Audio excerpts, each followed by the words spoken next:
Lourenço da Mata. Lembro com muita alegria de rever os irmãos aqui que acompanharam o finalzinho da minha trajetória como seminarista, né? E hoje, pela bondade do nosso Deus e da sua misericórdia, ordenado pastor e servindo a Deus naquilo que o Senhor colocou em nosso coração. Que essa noite seja uma noite onde o Senhor fale conosco, para o bem do seu povo e para o louvor da sua glória. Vamos abrir a palavra do Senhor no livro de Josué, no capítulo de número 6, o 6º capítulo do livro de Josué. Eu acho que ainda, eu não sei se é porque não está voltando aqui, está bem baixinho, não está?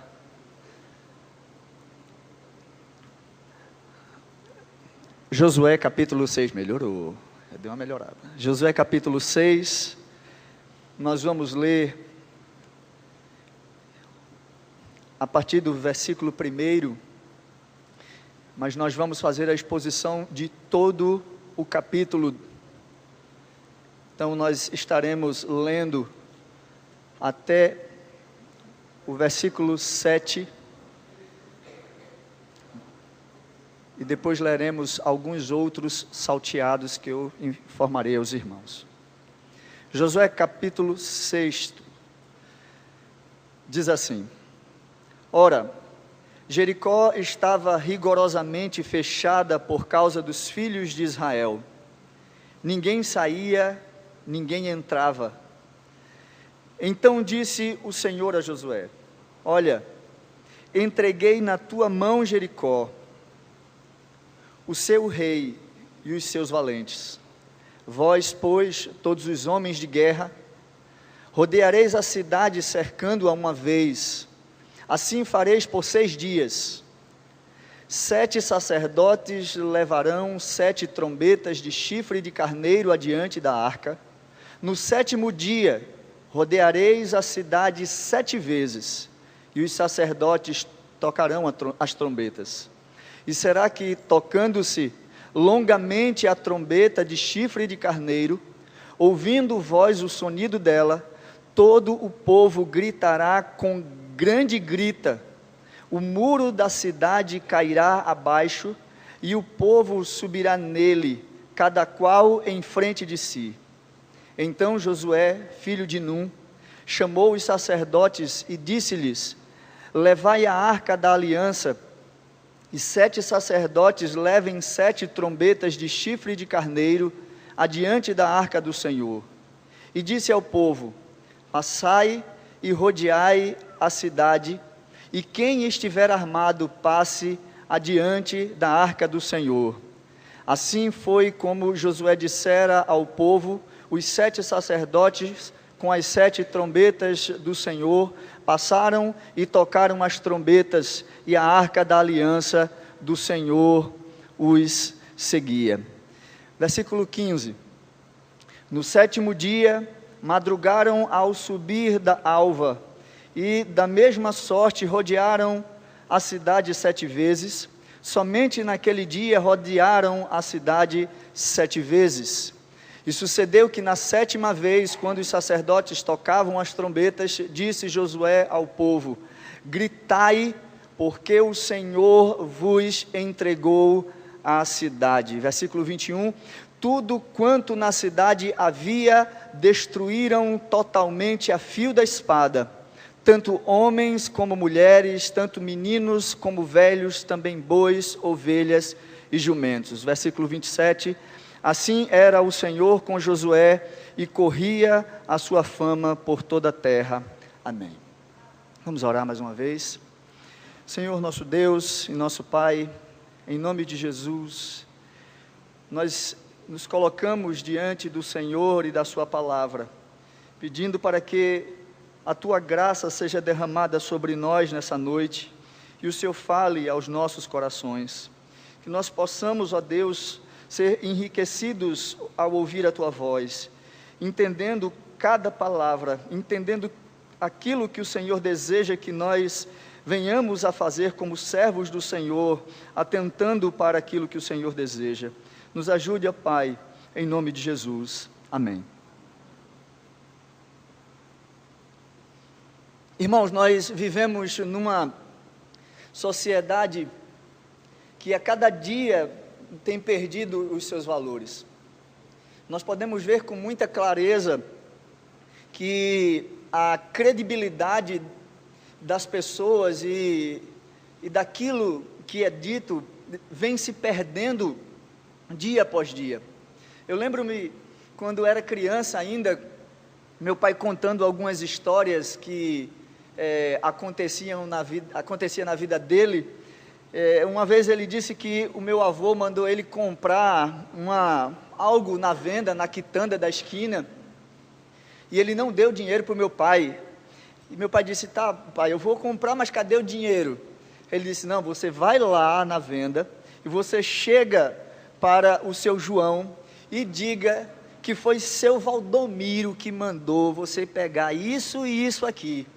E diga para ele que quando eu voltar de noite, eu passo lá e acerto a conta com ele. E meu pai ia sem dinheiro, comprava e chegava em casa com as coisas, porque a voz, a palavra de um homem era uma voz de credibilidade. Independentemente dele ser cristão ou não, as pessoas ainda acreditavam na honestidade, nas palavras das pessoas. Hoje nós vivemos dias em que essa questão de honestidade, essa questão de fidelidade naquilo que se fala ou naquilo que se promete, é algo questionado. Nós vemos quantos e quantas pessoas prometem coisas e não cumprem com aquilo que prometeu, com aquilo que disse que faria. Nós somos reféns disso todos os dias, com os nossos filhos, quando dizemos que vamos discipliná-lo, ou quando vamos fazer alguma coisa para que ele aprenda, nós deixamos passar, e aí o filho acaba perdendo credibilidade nas nossas palavras, e a gente não entende porque os filhos da gente andam tão rebeldes e sem controle na nossa casa. Aí essa falta de confiança acaba se estendendo para detalhes na vida da gente e principalmente na vida religiosa. Porque do mesmo jeito que a gente não passa credibilidade para as pessoas, a gente também passa a olhar para as pessoas sem ter esse feeling da credibilidade. E às vezes isso acontece com a pessoa de Deus. E nós diversas vezes deixamos de confiar na credibilidade das palavras do Senhor e deixamos de entender que Ele é aquele que sempre disse que seria dentro da história. O autor do livro de Josué, ele é explicitamente mencionado porque o livro já começa falando sobre ele. Inclusive o próprio Talmud, uma coleção de livros antigos escritos por rabinos, atribui a Josué a autoria deste livro através de vários relatos, e eles dizem que apenas a morte de Josué não foi escrita por ele, outra pessoa, um autor anônimo o fez. Mas a autoria deste livro, para alguns, é tida como indefinida. O que nós entendemos aqui no texto é que Deus fala com Josué. E isso é a informação que nós precisamos para poder entender as verdades do Senhor nessa passagem. E a gente percebe que as circunstâncias que Josué estava enfrentando aqui, era daquela que a gente pode enxergar um povo que depois que passa 40 anos andando pelo deserto, agora está diante da terra que Deus havia prometido a Abraão, a Isaque e a Jacó, e agora o povo tem um desafio enorme para enfrentar. Ele teria que derrotar e destruir as pessoas que estavam naquela cidade para poder conquistar a terra que Deus havia prometido. Certamente o povo não imaginava que seria essa a condição. Certamente também eles imaginaram que chegariam num determinado lugar e lá estaria a terrinha pronta, com as casinhas prontas, o campo pronto, as vaquinhas no curral, as ovelhas aqui, e vamos entrar e vamos morar. Não, Deus, depois de ter feito o povo passar por 40 anos no deserto, coloca diante deles uma cidade teoricamente intransponível, de um muro de mais de 6 metros de altura, que em cima dele se construíam casas, e as pessoas andavam e comercializavam nesse muro. Vejam que o livro de Josué mostra que o povo se depara com homens que eram valentes de guerra, homens que entendiam o que era batalha, e o povo não estava acostumado com isso. As circunstâncias do livro e dessa passagem nos mostra que o povo, quando os espias vão até a terra, se preocupam porque olham para a situação e começam a ter medo de invadir a terra que Deus tinha falado, que havia prometido para eles.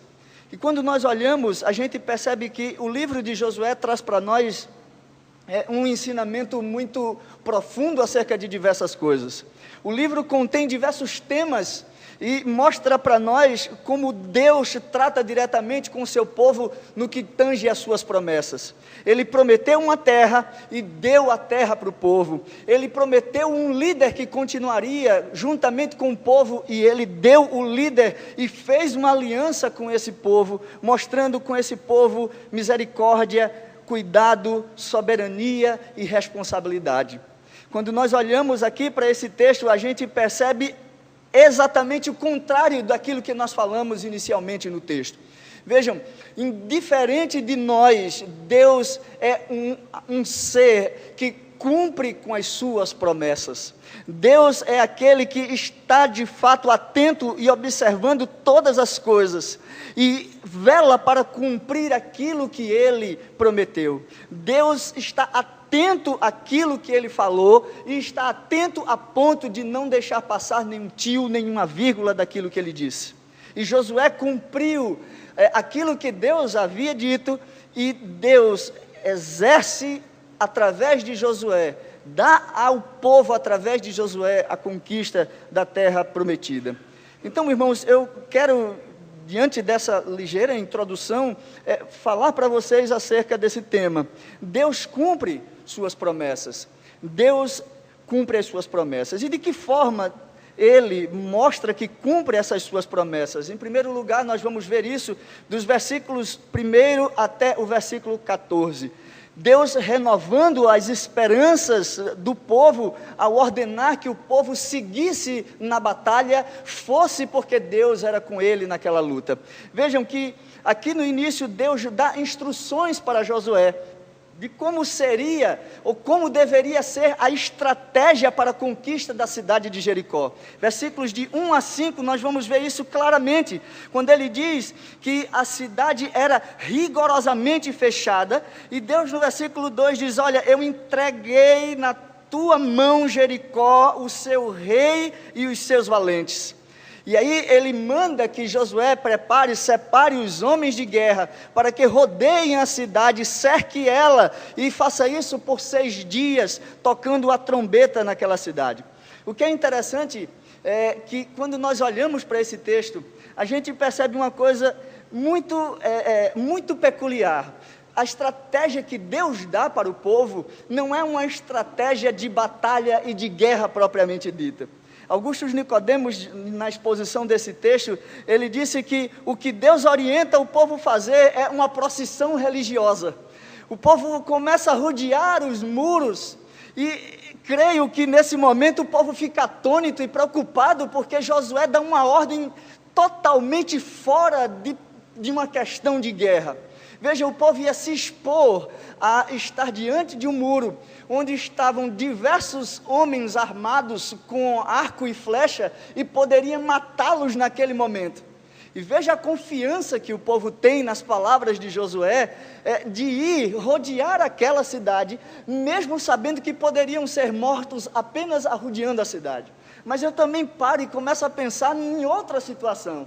Os dos que estavam em cima do muro, vendo que aqueles homens não estavam prontos para guerrear, andam com 7 sacerdotes na frente, tocando uma trombeta, né, e o povo arrodeando a cidade, e eles olhando aquele povo lá embaixo, sem entender absolutamente nada do que estava acontecendo. O texto mostra como o povo reagiu diante dessa palavra, dessa ordem. O povo ouviu a ordem de Josué e cumpriu e fez aquilo que Deus havia ordenado.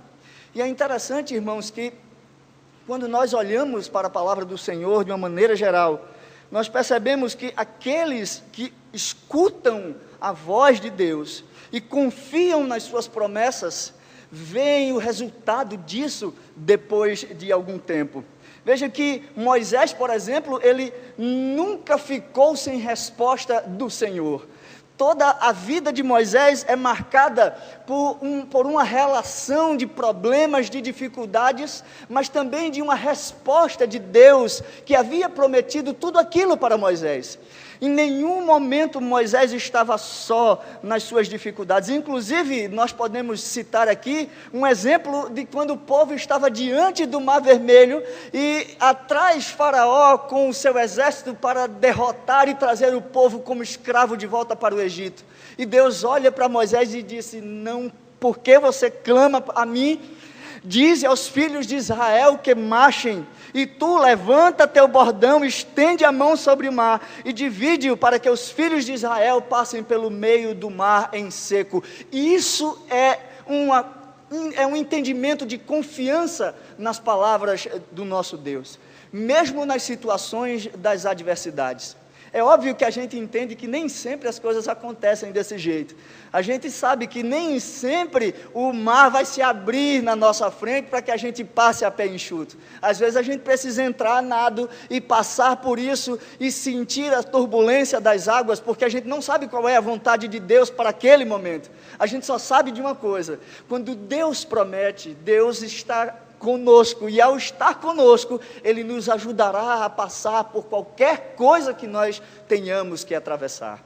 E quando nós vemos aqui nessa passagem, irmãos, Josué dando essa ordem, que parece mais uma ordem maluca de ser dada para um povo que quer conquistar uma terra, o povo confia nessas palavras.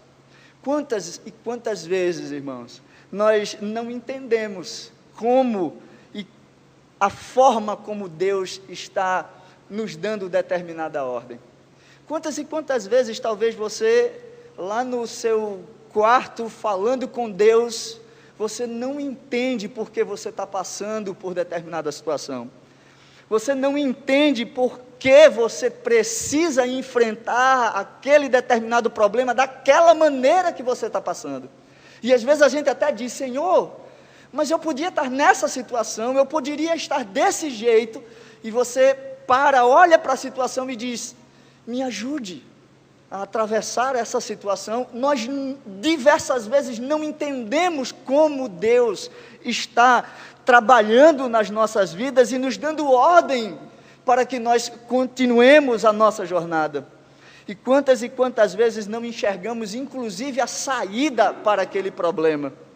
Por isso, irmãos, quando nós olhamos para esse texto, algumas coisas devem vir à nossa mente, e a primeira coisa que deve vir na nossa mente é que nós devemos obedecer à vontade do nosso Deus, porque quando Deus fala, Ele cumpre a sua promessa. Ele não mandou você ir por aquele caminho, então vá, porque ir ouvindo a voz do nosso Deus é saber que depois de passar por aquilo, o Senhor estará nos dando aquilo segundo a sua vontade, ou aquilo que Ele prometeu na sua palavra. Se nós não enxergamos a saída, e às vezes ela realmente não existe, é porque Deus é que vai prover o escape para nós. Muitas vezes é assim, a gente não consegue enxergar, mas obedecer à ordem de Deus é ver, como Josué viu, as muralhas de 6 metros de altura ruir apenas com o alarido, o grito do povo e o tocar de uma trombeta. Nós ainda servimos a esse Deus, e nós não estamos aqui falando de um momento de uma igreja com uma visão carismática pentecostal. Nós estamos falando de um Deus que pode todas as coisas, de um Deus que ainda tem poder para fazer coisas grandes como fez lá no passado. Nós reclamamos muito dos dias atuais, mas a gente não olha para a circunstância da fé que está diante dos nossos olhos.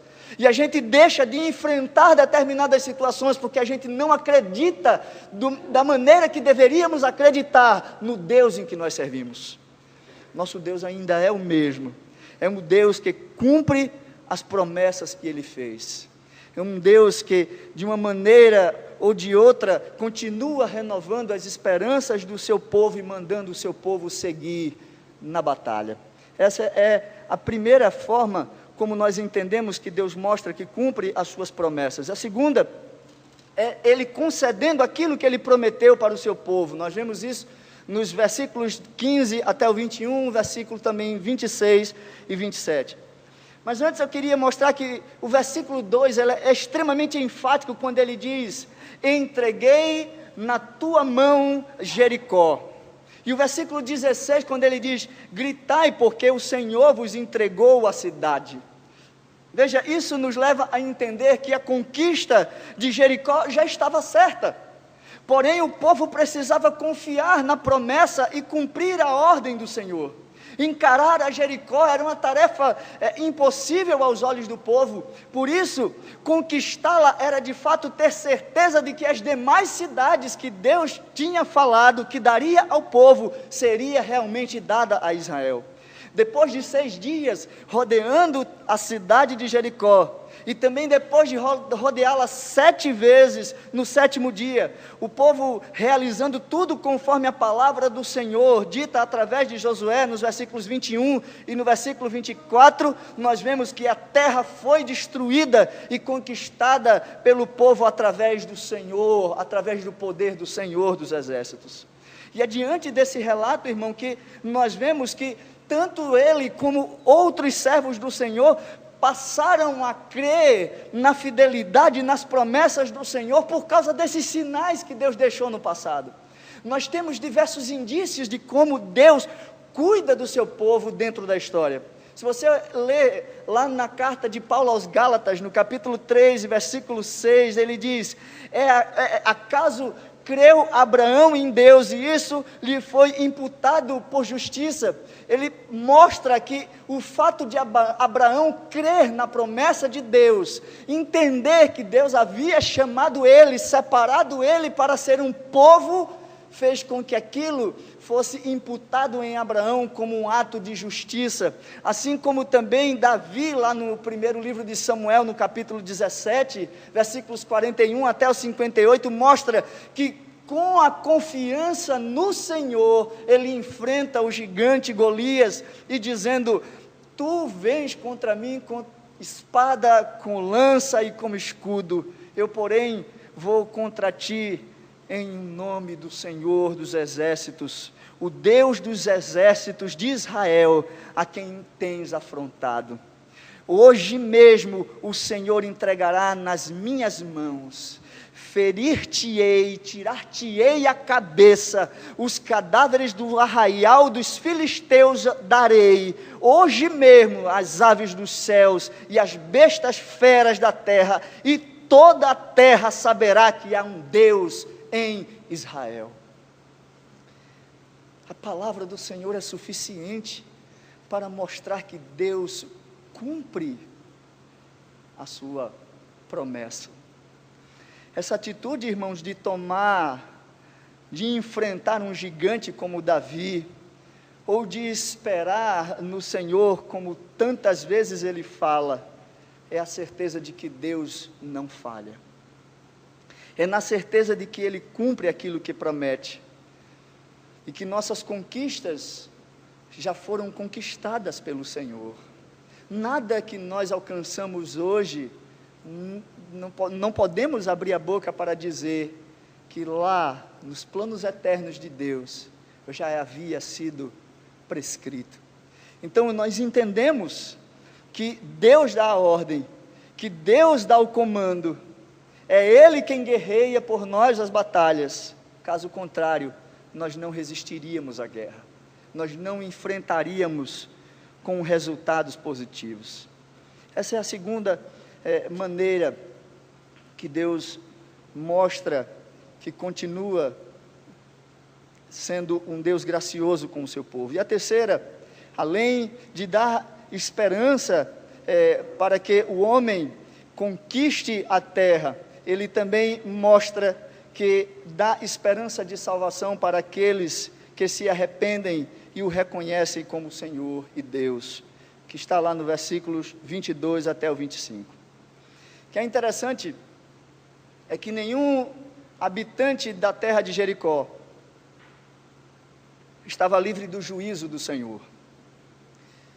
Se você ler um pouquinho sobre a história de Jericó, você vai ver que aquele povo era um povo mau, era um povo rebelde, eram adoradores da natureza, eram homens cheios de ídolos.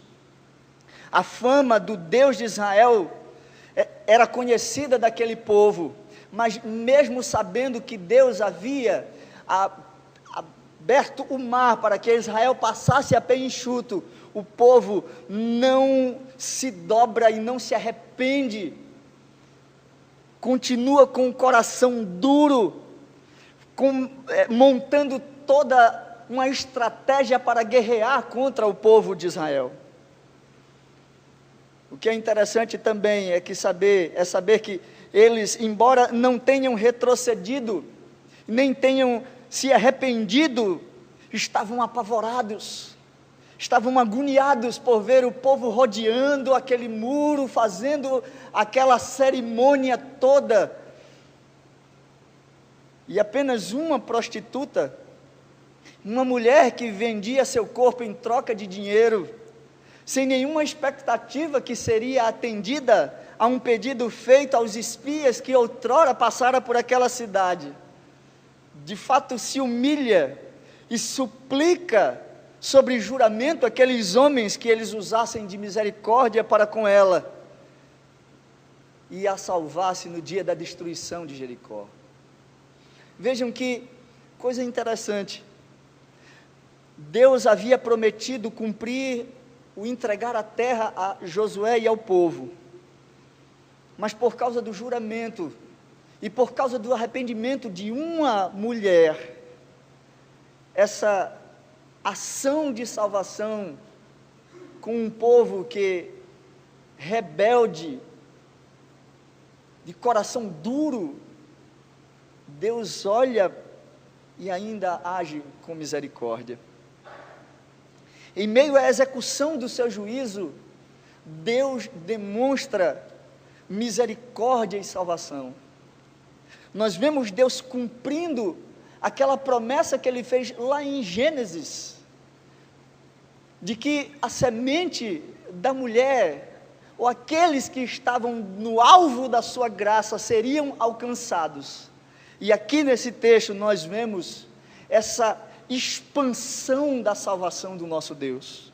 Em meio a essa execução, Deus exerce misericórdia, assim como foi na cidade de Nínive, onde o povo se arrependeu e Deus, na sua graça, não destrói o povo.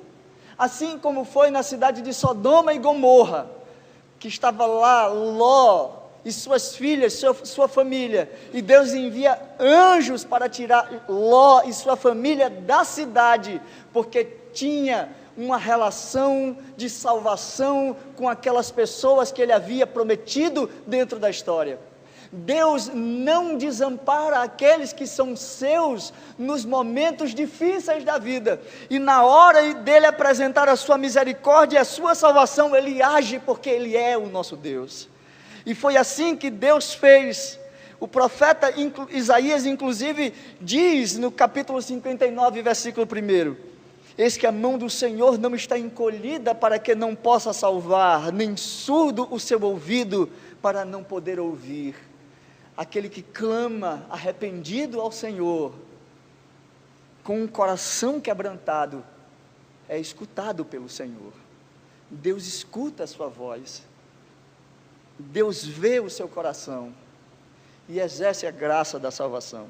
A atitude de Raabe prova que o coração dela estava arrependido e que ela cria nas promessas ditas ao povo de Deus.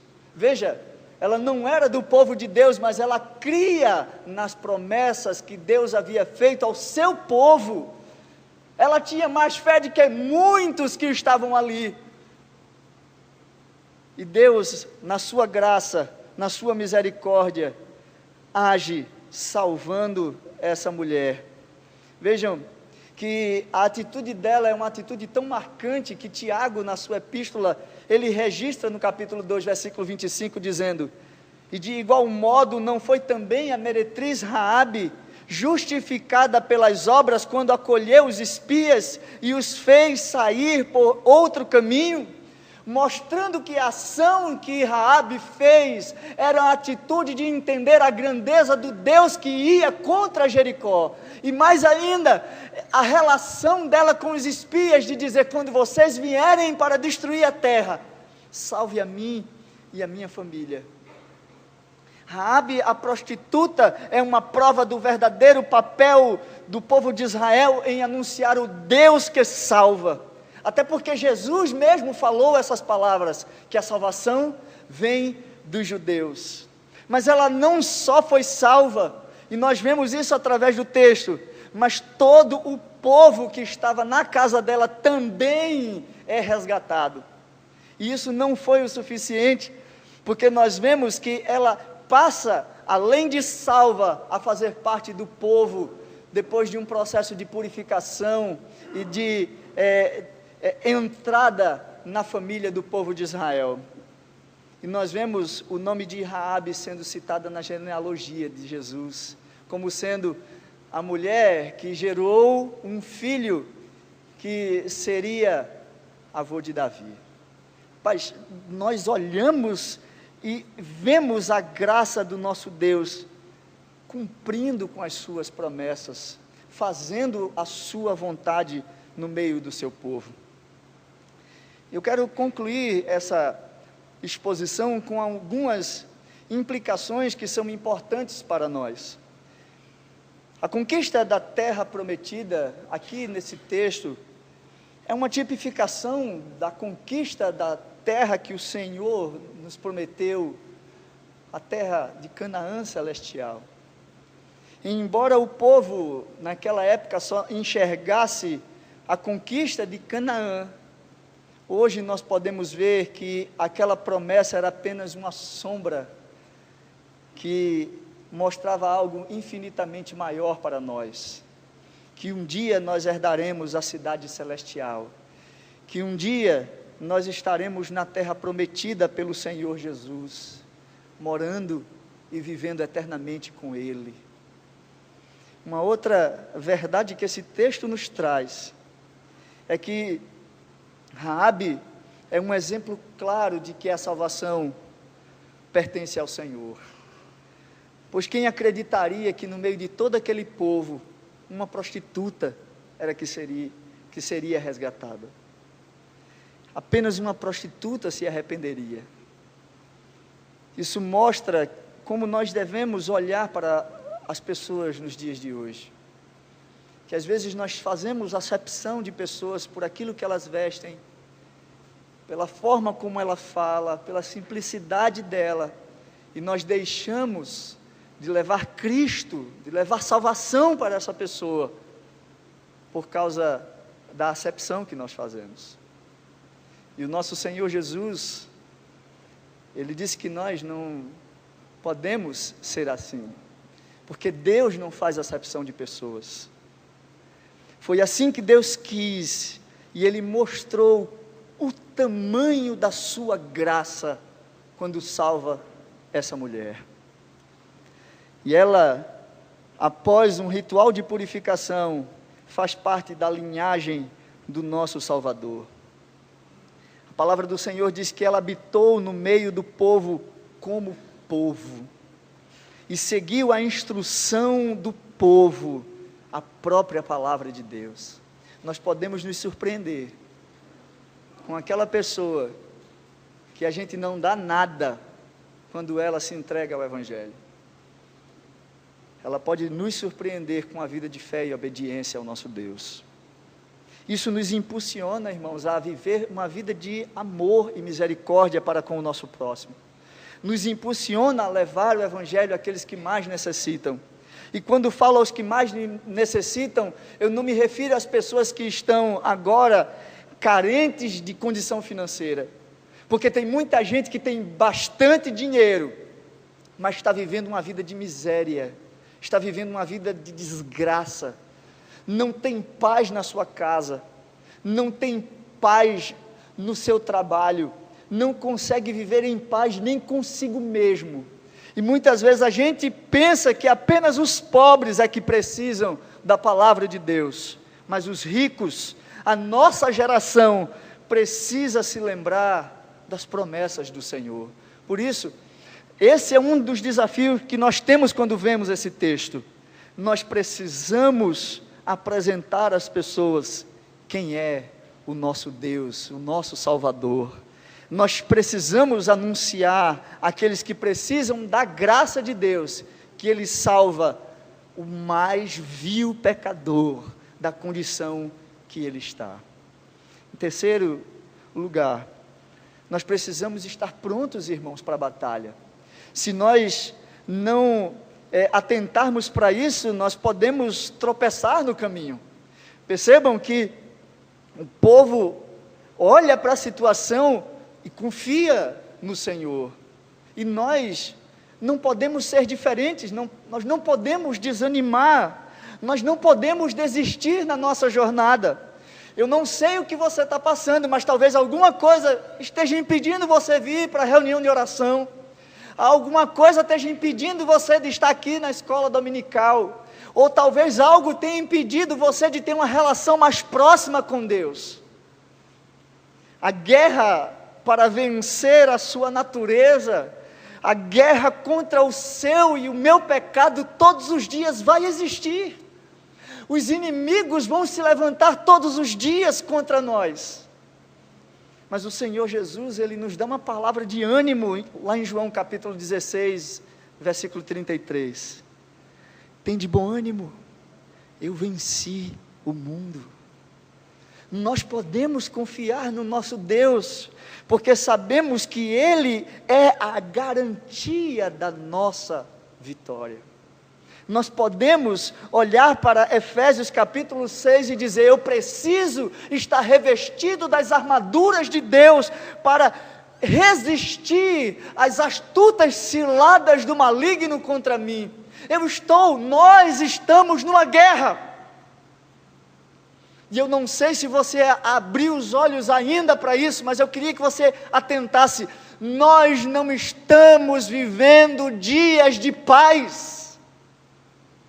Se você acha que está tudo bem, enquanto nós estamos aqui na igreja, ou talvez no trabalho, e muitas vezes até brincando de ser crente, o inimigo está montando estratégia em cima de estratégia, porque a própria palavra diz que os filhos das trevas são mais prudentes do que os filhos da luz.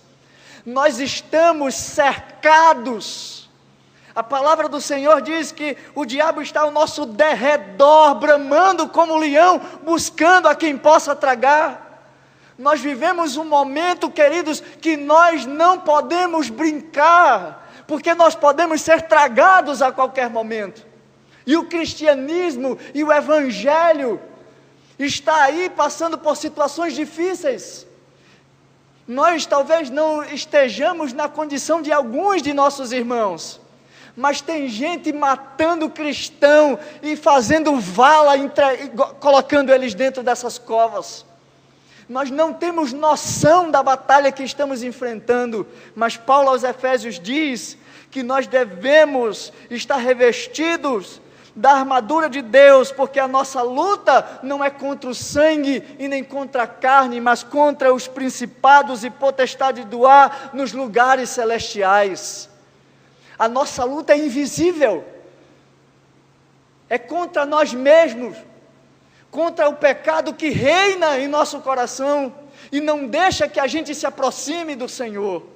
Josué travou uma batalha de guerra e de sangue, e nós estamos travando uma batalha que você não enxerga. Mas saiba de uma coisa: se você não se armar, o seu inimigo vai vir com toda a força. Você quer vencer uma batalha? Fique sem comer. Passa uma semana sem comer e vá trabalhar na segunda-feira. Como é que a gente quer vencer batalha se a gente não se alimenta, se a gente não se fortalece? O povo estava nutrido pelo Senhor. João Crisóstomo fez uma declaração muito pertinente quando disse: se você pensa que pode vencer sem lutar, e acredita que receberá uma coroa sem qualquer batalha, eu digo, Você não passa de um péssimo soldado de Cristo. O pai da igreja disse que não existe vitória sem batalha, não existe conquista sem luta. E quando nós queremos isso, é porque a gente é um soldado descansado. A nossa maior prova de fidelidade a Deus, irmãos, está firmada na confiança que nós temos nas suas promessas. Isso implica em ouvir a sua palavra, em cumprir a sua palavra. Isso implica em estar atento, porque quando Deus diz, Ele é fiel para cumprir, seja nas adversidades, seja na provação, o Senhor será glorificado, porque foi Ele quem falou. Implica em viver em santificação, em amá-lo, e em não questionar a sua vontade, mesmo que aos nossos olhos pareça loucura, porque era isso que parecia para o povo. Como é que eu vou conquistar uma cidade arrodeando ela e gritando ou tocando a trombeta? Tem hora que Deus fala coisas para nós que parecem insanidade, mas não é, porque Deus está muito além daquilo que nós temos capacidade de pensar. É a hora de nós honrarmos o seu nome com aquilo que Ele manda a gente fazer. Mesmo que lá fora as pessoas nos chamem de careta, de quadrado, de Bíblia, ou seja lá o que for, nós precisamos proceder de maneira que o nome do Senhor seja glorificado e a reputação do Evangelho não seja envergonhada.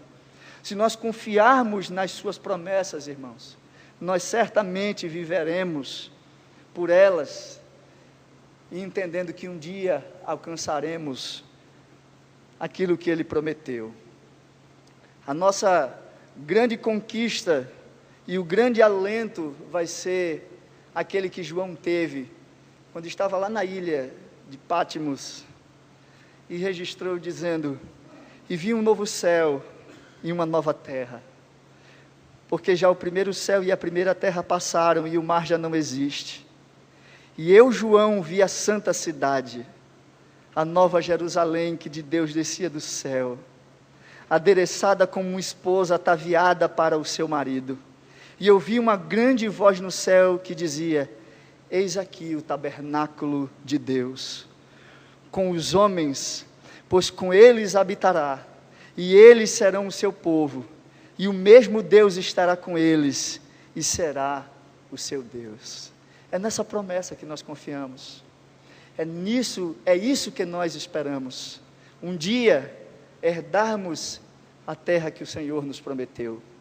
A gente só precisa confiar, a gente só precisa entender que devemos estar atentos à voz do Senhor, e acima de tudo, obedecê-la, e entender que o que Deus fala, Ele cumpre. Que o Senhor Deus nos abençoe, e nos dê graça para viver diante das suas promessas. Amém.